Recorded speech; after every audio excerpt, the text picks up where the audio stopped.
नमस्कार बंधुरा आज के आमी आपनादेरके नतून आलू निरामिष दम रान्ना करे देखाबो धनेपाते बाटा दिए। आपनारा सम्पूर्ण पुरो भिडियोटा देखुन किभाबे रान्नाटा करी।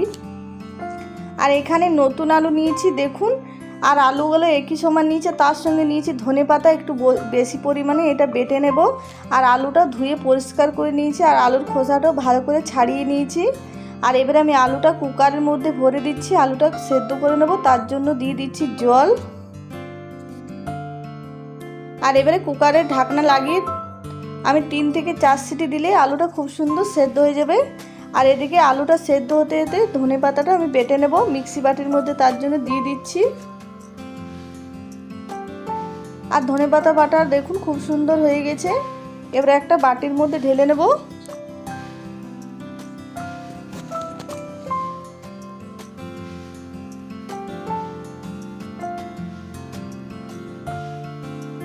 और एबारे देखे नेब आलूटा सेদ্ধ होयेछे किना। आलूटा देखुन खूब सुंदर सेদ্ধ हो गेছে।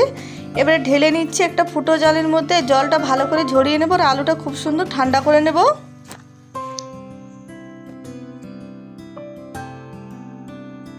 আর আলুটা ঠান্ডা হয়ে গেছে, এবারে কেটে নিচ্ছি।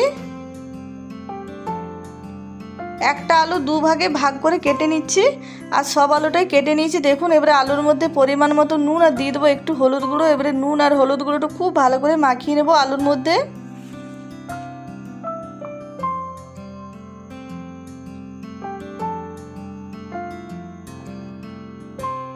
আর এবারে আলুটা ভেজে নেব। তার জন্য কড়াই সরষের তেল গরম হতে দিয়েছি, তেলটাও খুব ভালো গরম হয়ে গেছে। এবার আলুটা ভেজে নিচ্ছি আর সব আলুটা একবারে ভাজবো না, অল্প করে ভেজে নেব, তাতে আলুটা ভাজা হবে ভালো। আর আলুটা দেখুন লালচে ভাব হয়ে গেছে, তখন আমি তুলে নেব। আর একইভাবে সব আলুটাই ভেজে নেব।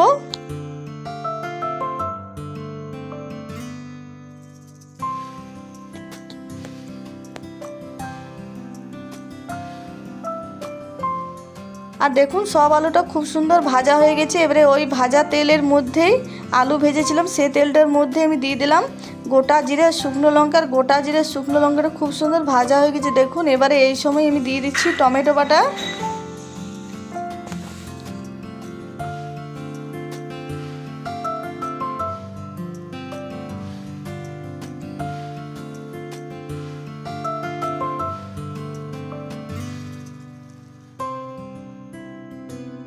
এবারে দিয়ে দিচ্ছি আদা কাঁচা লঙ্কা বাটা,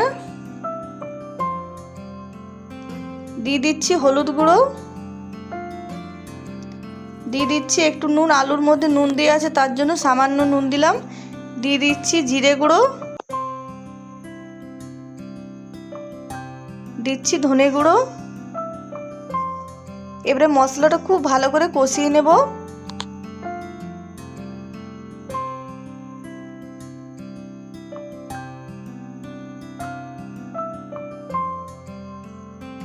মশলাটা কিছুক্ষণ কষানোর পর এবারে এর মধ্যে দিয়ে দিচ্ছি দই। আমি এখানে 4 চামচ মতো দই দিলাম আর দিয়ে দিচ্ছি মটরশুঁটি। এবারে আর দই আর মটরশুঁটি দেওয়ার পর আবারও কিছুক্ষণ মশলাটা কষিয়ে নেব।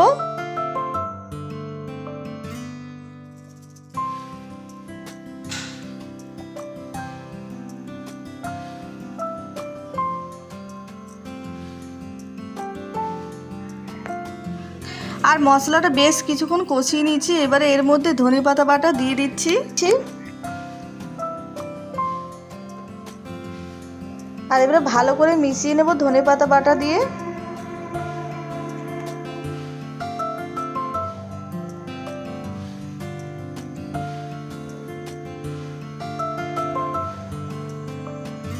আর ধনেপাতা দেওয়ার পরে কিছুক্ষণ আমি ভেজে নিয়েছি, দেখুন কালারটা পুরো চেঞ্জ হয়ে গেছে। আর এবারে ভেজে রাখা আলুটা আমি দিয়ে দিচ্ছি আর আলুটা দিয়ে বেশ কিছুক্ষণ মশলার সঙ্গে কষিয়ে নেব।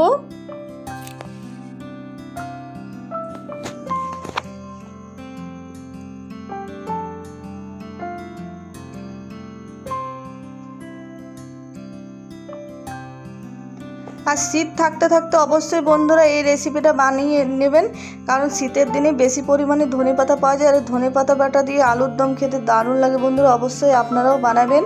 আর আলুটা দিয়ে বেশ কিছুক্ষণ কষিয়ে নিয়েছি। এবারে এর মধ্যে দিয়ে দিচ্ছি জল আর জল দিয়ে ভালো করে মিশিয়ে নেব। খুব বেশি জল দেবো না, কারণ আলুটা সেদ্ধ হয়েছে, তার জন্য একটু জল দিলাম। আর এবার ঢাকা দিয়ে দেবো 5 মিনিটের জন্য। 5 মিনিট পর ঢাকাটা খুলে নিলাম আর দেখুন কালারটা কত সুন্দর এসেছে।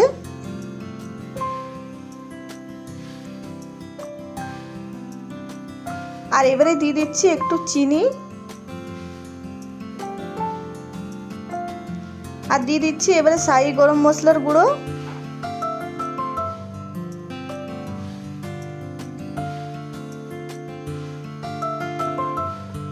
আর এবারে ভালো করে মিশিয়ে নামিয়ে নেব।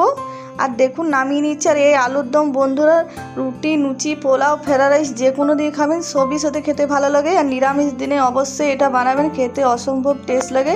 আর আজকের ভিডিওটা পছন্দ হলে প্লিজ লাইক, শেয়ার, কমেন্ট করবেন। যারা নতুন দেখছেন তারা অবশ্যই আমার চ্যানেলটা সাবস্ক্রাইব করবেন, পাশে থাকবেন। আর কমেন্টে নিশ্চয়ই জানাবেন কেমন হয়েছে কেমন না আজকের রেসিপি।